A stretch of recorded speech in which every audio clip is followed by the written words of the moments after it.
সকল প্রিয় দর্শকদের স্বাগত, নমস্কার।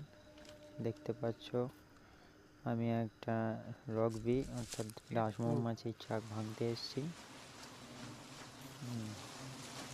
সবে অল্প খানিকটা কিছু মধু জমিয়েছে, একেবারে নিচেতে বানিয়েছে।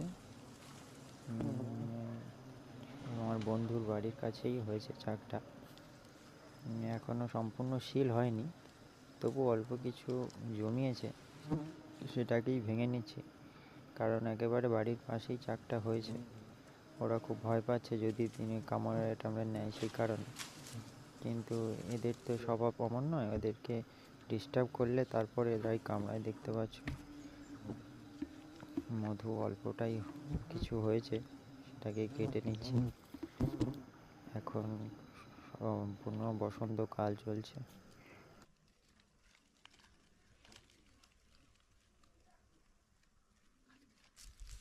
ঠিক আছে।